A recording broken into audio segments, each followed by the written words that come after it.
Welcome to another episode of the Amy Harrill podcast. Today, Amy is going to throw shade on a very controversial topic. She's throwing shade on passive income. Tell me how you really feel about this, Amy. Oh my gosh, Sherman. First of all, these people probably think, why are they so cheesy every You guys, if you only knew the conversations that were happening before we hit record, you would understand why we look like cartoon characters when we first come on this video. Yes, But anyway, okay, so Sherman, yeah, I'm going to do everything I can to compose myself when it comes to the whole passive income conversation. But I'm going to let Warren Buffett say it, because what doesn't he say that's pretty wise and brilliant? He said, someone is sitting in the shade today because someone was willing to plant the tree a long time ago. Okay. So the reality is that someone has to work. And in our culture, work is becoming like obsolete in a way. When I was thinking about the content of this episode, I was reminded of an ancient historical story. It's actually documented. This actually happened, but there was this very wealthy man.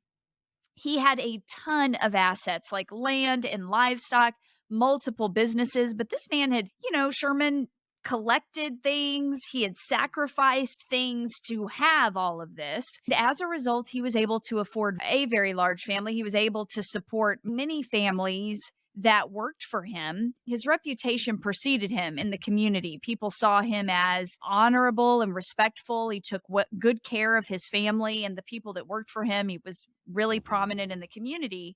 But his youngest child is what we would say had rebellious tendencies, right? And so when this kid would be punished, he would say things under his breath, I hate you. And when I can, I'm out of here. Now, I don't know, Sherman, you don't strike me as the kind of young teenage boy that would ever say such things about his parents. No, I was the eldest. And as a Chinese son, I'd be a dead Chinese son if I ever did that. Right? Did you ever just utter it under your breath? I think this kid did. I'm pretty sure. Right? I'm Okay. pretty sure. Yeah, I mean, I had those moments. Yes, I was very rebellious.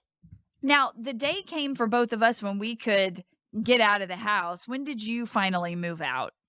When I got married at 21. Yeah, before that, didn't know anything about living on my own. Didn't know how to write a check. Really? Didn't know how to pay bills. Learned a lot on the go. Yes. Oh, me too, sir. One day we'll talk about when my car got repossessed and I thought it was being stolen. Because I didn't wait till I was married to leave. The second I could escape, I did. Yes. But what I didn't have, which is what this young guy had, was access to money, right? In this culture, when you came of age, you got a portion of your inheritance. So you could take it and start a business or blow it. You could do with it whatever you wanted. That's right. So this guy is angry at his family. He up and runs, takes his part of his inheritance, and he blows it on every earthly pleasure you can think of. The money was gone. He was in a foreign land by himself. No one knew him. He was a foreigner, so he wasn't taken in, and he was homeless. And the story goes that he found himself working for a farmer who had very little to his name. And so he wasn't fed really well. And so starving, he started daydreaming about the pig slaughter. Like while he's feeding the pigs, he's thinking, man, that looks really good. And then he realizes, oh my gosh, like the livestock that my father has eat better than I do. So he runs home to his father's house and his father takes him in. And it's there that he realizes he has something special. But here's the reality, Sherman, is that the father spent the time planting the tree and the son got to glean from the shade. Yes. And if we are really going to be owners that create shade for someone else, then we need a business that is thriving. And what in the world does that mean? It's not a feeling. It's measurable, predictable paychecks.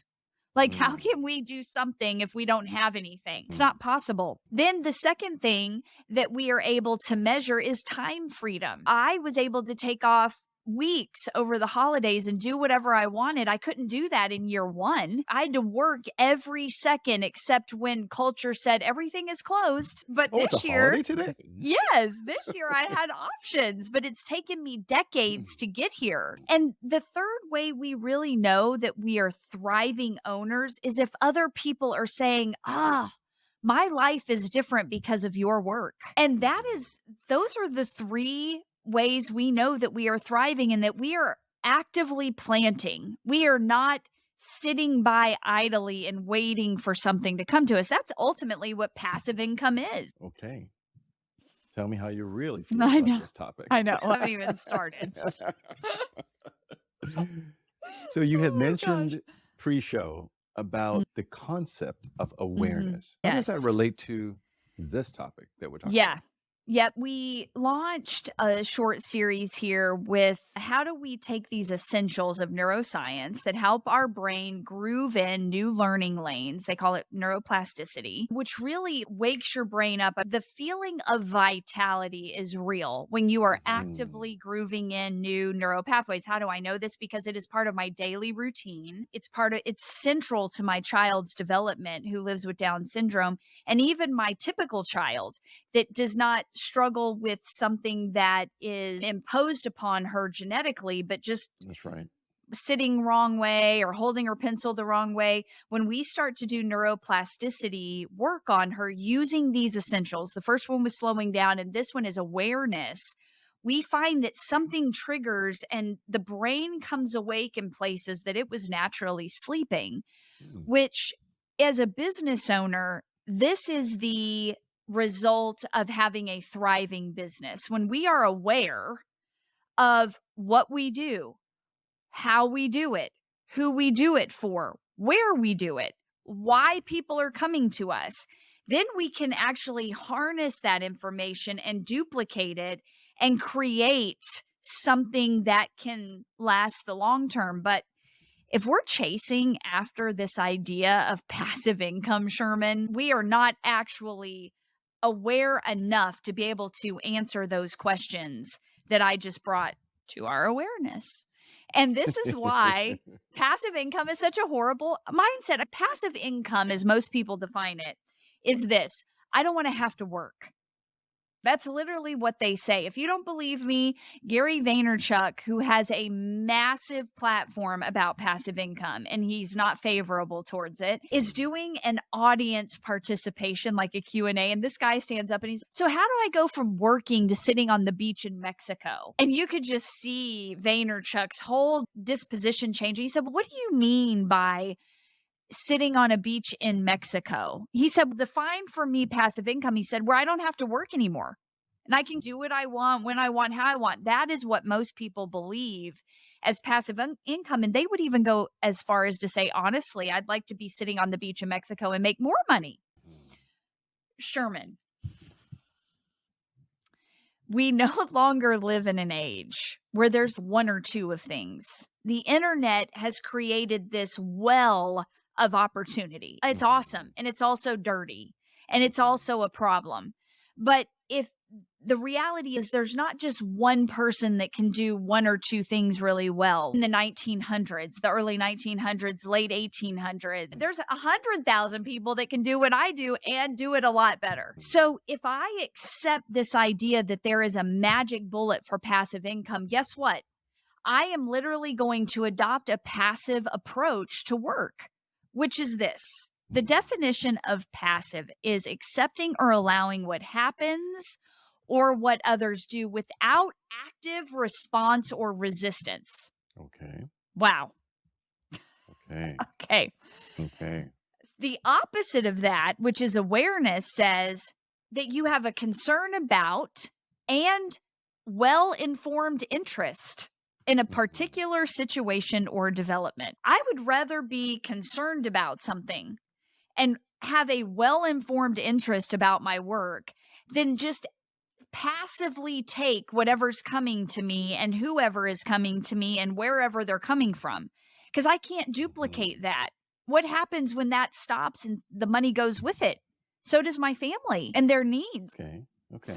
I'm just imagining, folks who are moving towards that concept of Passive generating income. passive income, saying, how about this Yeah. and how about that? Is there room for business owners, entrepreneurs to enjoy recurring revenue from work done before? Maybe it's not an extreme. It's not black or white. It's the different shades there of being able to enjoy Mm-hmm. your recurring revenue based on what you've Yes. done. But it's not that you quit work altogether. You're still aware and you still have interest in.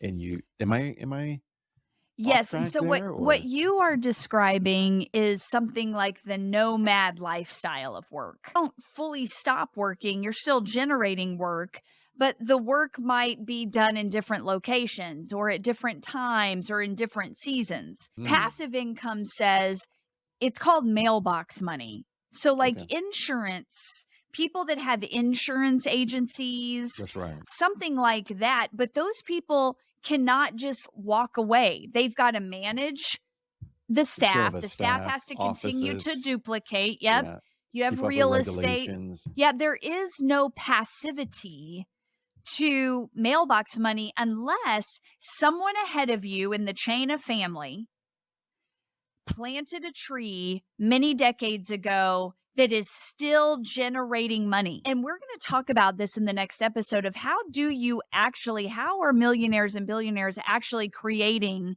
consistent income? It's not from cash flow. That's not what they're doing. They're also not living on credit. So these are important things to understand. And the lie that passive income is possible is the reason it's so easy for Insta experts to just pop up every day somewhere on the internet and sell a ton of crap courses about nothing that claims about nothing. They just simply claim to have this magic bullet for passive income. So here is the solution. Stop buying other people's courses and products. That promises stop it. Yeah. It's not real. You're never going to hit this point of retirement and money's going to keep coming in. That is not real. That is a government idea. That is not a ethical, sound, wealthy generating idea. It's not even true. And that's the reason why I believe that we've got now 2 generations that have come into the world believing they're just reapers. They don't know how to plant. Sherman, I was a reaper. This is why I lost my first business. So we're saying our generation was the Yes. first generation of reapers. Yes. Yes. We didn't know how to plant. That's right. Why did we not know how to plant? Was it because I the don't generation before us started buying into the passive income mindset, or what? This is what I understand is that my grandparents were part of the Depression, that Yes. time in American and really world history where just money started to dry up and people were very poor. So then when their children came, and it could have even been my grandparents' parents. So then when the next generation came, they were like, I will never let that happen. I'm going to hoard everything I have. And I'm going to live like a miser. So they didn't create the planting tree. Then their generation, my parents came up and were like, our parents gave us nothing. We're going to give you everything, Amy. We're going to hustle and grind and kill ourselves to give you everything and not teach you the value of work. And then I came out and just like you, I left my house. I did not know how to keep a checkbook. I did not know how to pay bills. I did not understand responsibility as it related to financial matters. Yeah. And I almost lost everything. Literally, I thought my car was being stolen and it was being repossessed. I called the police and I was like, someone has stolen my car out of the driveway. And they were like, no, ma'am, it's at the impound lot. Yes. It's such and such because you didn't. I was like, but I thought I had all the time to pay my bills. I was just so dumb. I was 18, 19, and it was stupid, right? Yes. So now we are part of that. We've got that input of our parents trying to hustle and grind and give to us what their parents didn't give to them because their parents were in the Depression. And we have the internet.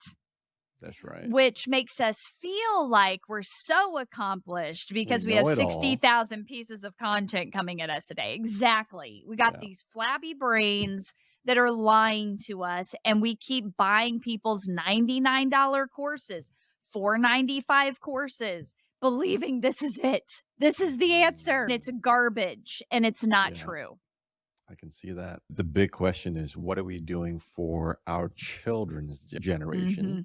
And Yes. I pray that more of the population are aware that we need to teach them how to plant Yes. to reverse that cycle. Yes. Unfortunately, I don't think that's happening. So Well, in the Harrill house, it is. we're going to herald in a generation of planters. Yeah, my 2 children, Down syndrome and all, are going to know exactly how to Yes. plant a tree and how to duplicate the root of what their father and I are giving to them. It's very important. It's great. I'm actually really glad that I'm actually sharing the skill or higher earning skill of what I do with my children and Yep. my son-in-law. And in a way, kind of passing on a quote unquote legacy of sorts, but Yes. just a higher income skill. Yeah, it's Or brilliant. higher earning skill. But anyway, what's the takeaway from this, Amy, that our listeners and viewers can take away? We have to turn our attention away from this lie that there's passive income if we create multiple offers and just create a massive list that is just going to magically one day convert, even though there's tens of thousands of people and only half of a percentage have converted to your $200 offer. Okay. We have got to stop believing that.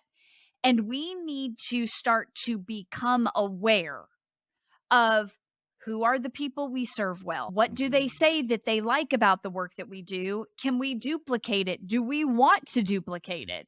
How good are we at what we do?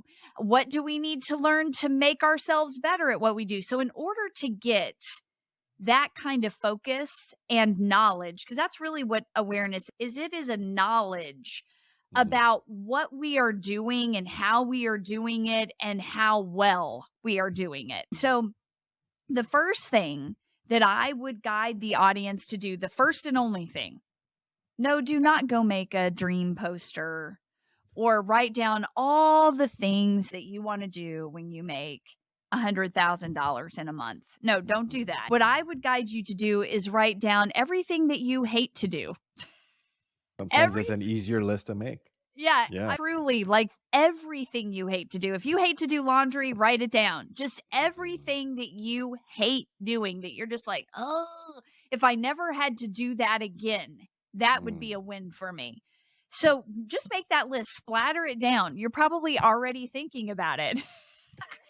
Now I want you to turn your attention to your work, your business, or to the job that you have. And I want you to look at the list of things you hate doing. And I'd like to know how many of the things on the hate list are you trying to sell to other people, believing that this is just par for the course. I just got to do all the things I hate to get what I want.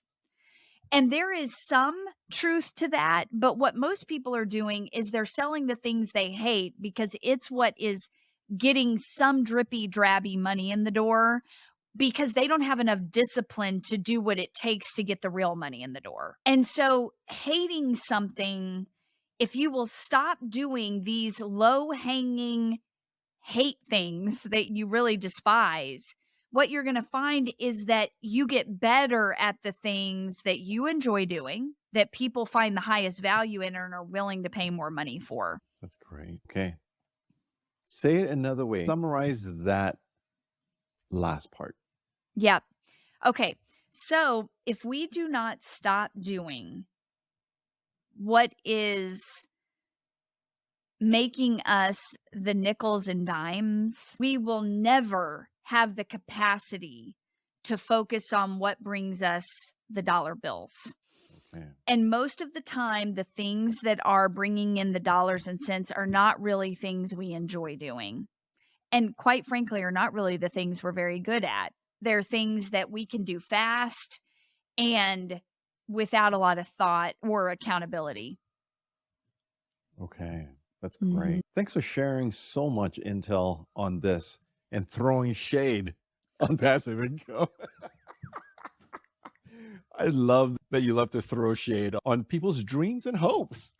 Oh, I am Amy. I am your friend. I wish someone would have told me this, and I would not be believing that my car was stolen, but it was in fact Don't being don't impounded. hate the messenger. That's right. That's right. Well, thank you, Yes. Amy. I appreciate this. It really is a great wake up call to a sleepy mind. And if folks would just chew on this, even watch this again and really process this, chew on this like a real good steak and take away the real, like Amy's passionate nugget of wisdom that she wants to share with you. Because about all the wealthy people in your lives and then go, because I'm thinking through it. I'm got the wealthy people I know in my life. Do they have a passive income mindset? Do they sit on the beach and do nothing? Or are they still involved in an active or maybe less active way in their business or interest, but they're still working on it, still working on their projects or interests? Like, yeah, there is truth to that. Yeah. Yeah, we were made to work. And It's a healthy practice. yes. Yeah, and Yeah. it's a natural drive that comes from our creator. It is not something that comes from our culture. Yeah. Culture says work and then you can sit on the Yeah. beach in Mexico. And Yeah, that's yeah, not yeah. true. That's That's not right. true. That's why I work to travel, then come back and work again, That's and then right. travel. That's right. I trust that one day you and your family will probably be those nomad workers that we talk Yes. about all the time. I, however, hate packing and unpacking and do not enjoy the experience of travel. So I'll be right here. Okay. You can just check out my travel photos. What? That's right. That's right. We'll travel with you and we'll be boring with Amy. Yeah. Well, folks, thank you for joining us on another wonderful, juicy podcast with Amy Harrill. Stay tuned for another episode as we share more business, amazing concepts and wisdom from Amy Harrill. Bye, guys.